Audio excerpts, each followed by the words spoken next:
कसूर 24 न्यूज़। मैं हूं आपका मेज़बान परवेज़ विक्की। नाज़रीन, इस वक्त मैं थाना सदर में मौजूद हूं। थाना सदर की हदूद में एक FIR दर्ज होती है। एक आदमी को बुरी तरह से मर्डर कर दिया जाता है। वो मर्डर करने वाला कौन है? आइए मेरे साथ SHO साहब मौजूद हैं। मुल्ज़िमा मौजूद, क्यों कत्ल किया और कैसे कत्ल किया? उसने मुझे बात ही ऐसी की थी कि मुझे उसको कत्ल करना पड़ा सर। मुझे गुस्सा दिलवाया था उसने और शायद मैं चला जाता यहाँ से। क्या बात की थी उसने? उसने बात यही की थी कि मैं इनसे शादी करूँगा और आप जो है ना वो पैसे ले लें मुझसे जितने भी लेने हैं। ये तुम्हारी बीवी है? जी सर। अच्छा, इसके उसके साथ कोई तल्लुकात या कोई तुम्हारा रिश्तेदार था? किस तरह से ये वो मिली इसे? सर तकरीबन कुछ ही दिन पहले ये उनसे मिल रहे थे और उसने इसे आइस पे भी लगा दिया था। 2-3 दफ़ा ये आइस के नशे में मुझे घर पे पाई गई है। मैंने देखा है इसको। वो आदमी नशा करता? जी सर, वो करता भी था और फ़रोख्त भी करता था। फिर क्या हुआ? पूरी स्टोरी सुनाओ। बस स्टोरी यही है सर कि मैंने उनको कत्ल किया और मैं यहाँ से चला गया हूँ। क्या कत्ल किया? छुरियां मारी हैं उसका? जी नहीं, गला दबा के कत्ल किया और बाद में उसको छुरियाँ भी मारी हैं। जी। उसके बाद फिर क्या हुआ?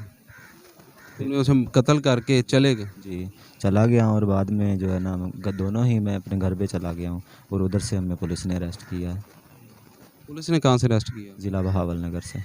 तुम उसे मर्डर करके चले गए। कितने दिन के बाद आपको गिरफ्तार किया? मुझे 5वें दिन गिरफ़्तार किया है जी।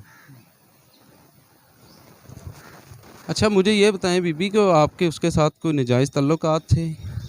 नहीं, मैं सिर्फ़ उनसे शादी करना चाहती थी। लेकिन जब भी मैं ये कहती कि नहीं मैंने आपसे शादी नहीं करनी, वो ब्लैकमेल करता था कि मेरी तस्वीर आपकी तस्वीरें मेरे पास है, मैं लोगों को दिखाऊँगा और नेट पे चढ़ा दूँगा और आपके शौहर को कत्ल कर दूँगा। अगर मैं उसके पास नहीं जाती तो वो ये बातें करता था। ये तुम्हारा मियाँ है? जी, ये मेरा मियाँ है। तुम्हें वो कहाँ से मिला था वो? वो शॉपिंग करते हुए मिला था। वैसे एक दूसरे का नंबर ले लिया था। अच्छा, मुझे ये बताओ कि तुम मुझसे शादी करना चाहती थी? जी, लेकिन अब मेरा इरादा नहीं था। मैं जब भी उनसे कहती कि नहीं मैंने आपसे शादी नहीं करनी, वो ब्लैकमेल करता था और कहता था कि अब तुम्हारे शौहर को मार दूँगा, ये वो बहुत सारी ऐसी बातें करता, ब्लैकमेल करता था मुझे। फिर क्या हुआ? फिर इन्होंने मेरे घर पर फ़ोन किया और मुझे घर भेज दिया। पीछे से इन्होंने कत्ल किया है। कैसे कत्ल किया? मुझे नहीं पता कैसे किया। आप साथ नहीं थे उस वक्त? मैं साथ नहीं थी, तो पुलिस ने आपको क्यों अरेस्ट किया? पता नहीं। लेकिन मैं ज़िला बहावल नगर चली गई थी उस वक़्त। पुलिस ने आपको वहाँ से गिरफ्तार किया? जी, आप वो क्या भी और मुझे भी।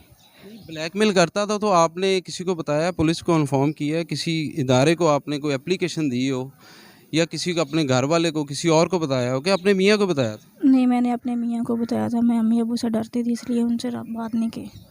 आपने, आपके मियाँ ने फिर उसे मर्डर कर दिया? जी, और ये उनको कत्ल कर देंगे, मुझे इस बात का इल्म नहीं था। क्या मैसेज देना चाहते हो अभी आवाम को? सर मैं मैसेज यही देना चाहता हूँ कि अगर कोई ऐसा करता है तो मेरे साथ तो उसने अच्छा नहीं किया, मुझे ब्लैकमेल करता रहा है वो। और शायद मैं उसको छोड़ भी देता, लेकिन उसने मुझे बात ही ऐसी की थी कि मुझसे बर्दाश्त नहीं हुई। कोई मेरी जगह पे कोई भी होता तो वो शायद यही करता। तुम उसके पास आके रहते रहे हो घर? नहीं सर, मैं बिल्कुल, मेरी दूसरी 2 मुलाकातें हुई। एक मुलाकात बाज़ार में हुई है और दूसरी मुलाकात उसके घर पे हुई है, वो भी आखिरी दफ़ा।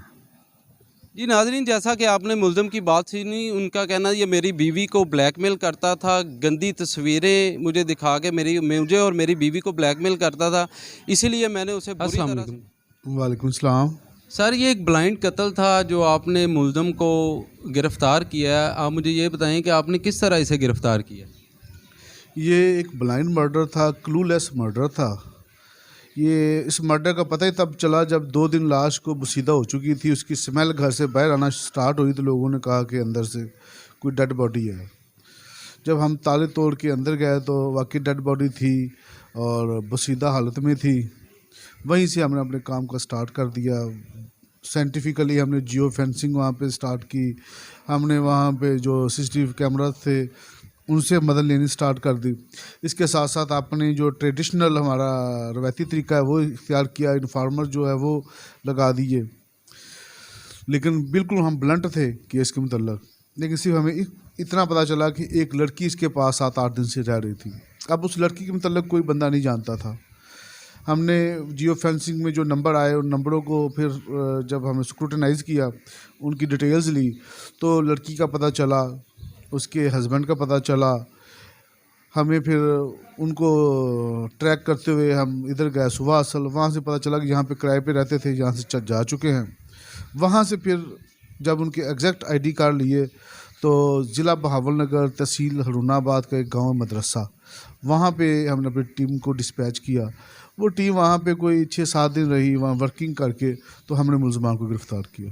सर ये जो मर्डर करने वाला था ये इसका रिश्तेदार था या कोई इसका दोस्त था? ना ये रिश्तेदार था ना दोस्त था। इशू ये था कि जो मर्डरर है इसकी बीवी के उसके साथ तल्लकात कायम हो गए थे और वो बीवी उसको छोड़ के अपने मियाँ को इसके पास रहना शुरू हो गई थी और वो अपने मियाँ से डिमांड कर रही थी डिवोर्स की भी और इसके साथ शादी करना चाहती थी। बस अब इन्होंने दोनों ने मिलके उस आदमी का मर्डर कर दिया। हाँ, बीवी ने फैसिलिटेट किया और उसने मर्डर कर दिया। के साथ अपने मेज़बान को इजाज़त दीजिए और देखते रहिए कसूर 24 न्यूज़।